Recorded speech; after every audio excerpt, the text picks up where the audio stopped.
Everyone, Sarah here. So I'm here to talk to you about productivity styles.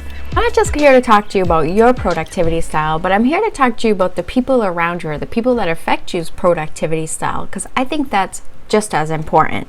So if you want to hear more about career moms and how to, figure out your productivity style and maybe your kids' productivity style, hit the bell to be notified when I post a new video, and don't forget to like and subscribe. So if you haven't been following for a while, productivity is literally my job. I increase productivity and efficiencies for companies in the corporate world. So what I've done is taking some of those tools that I use in those organizations and in those initiatives, and I've taken all the math out of them, I've taken all the engineering out of them, and I've applied them to my life and my everyday world with my kids, my just managing all the things in my schedule. And I'm here to share them with you. Okay, so what is productivity styles? So productivity styles really could be like people that are a visual, or they could be arrangers or prioritizers.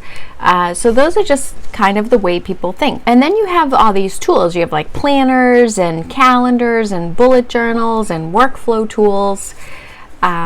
To help you keep all the things organized. So some of the paper options you have are like bullet journals or planners.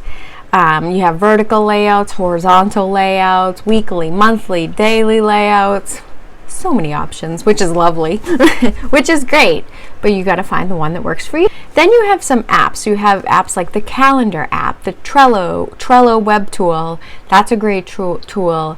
You have the reminders feature on your iPhone, and even Galaxy has a version of that. Or you have Post-its. You could be a Post-it person where you write down something to do or to remind you of, and you have these colorful little heroes all over your house.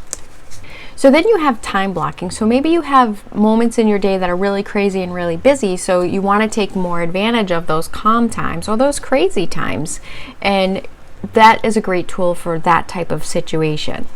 Then you have the to-do list. So I love a good to-do list, like the never-ending to-do list, and it's great. But some people might find that overwhelming, so you would want to maybe be the type that you just have that top 3. So maybe you have a running to-do list, but you have that top 3 that you identify every morning, and you focus on getting nothing other than that done for the day.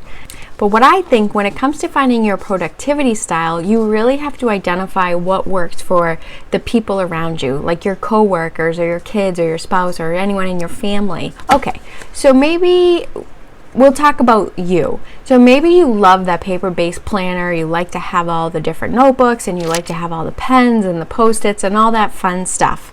But unfortunately, all your bright ideas may hit you while you're driving. And you can't really write down while you're driving. At least I hope you're not. So one of the options for you, maybe Siri can be your best friend. Don't be afraid to sit there and yell out, "Hey Siri," the whole way home. My Siri just went off.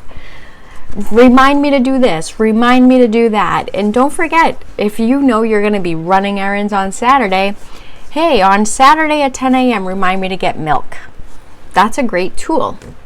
So maybe you're great at keeping that running like to-buy list in your paper-based planner, but then when you're at the store, you don't have your paper-based planner. So maybe in just that scenario, you need an electronic option, something that you can have with you, or unless you have the planner with you every time you leave the house, which that's awesome.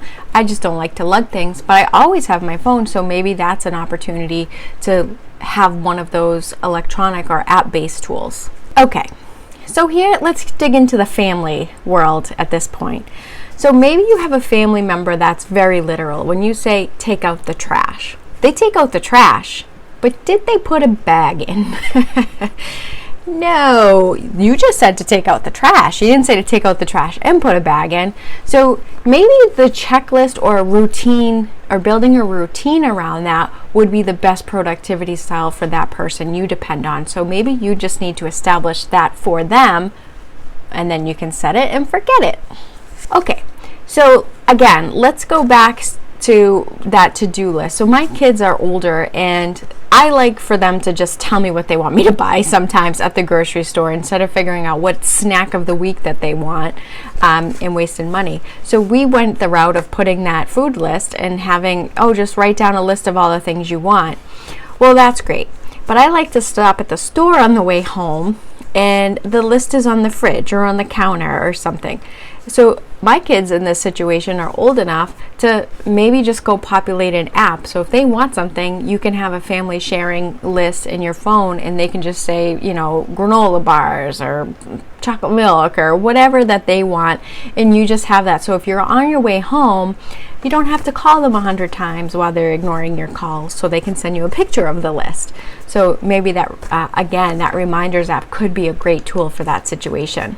Okay, before we get into some of the productivity styles for work and coworkers, leave in the comments some of the best productivity tips or tools you've had that we all could maybe leverage and use and be more productive in our lives. So don't forget to leave a note in the comment.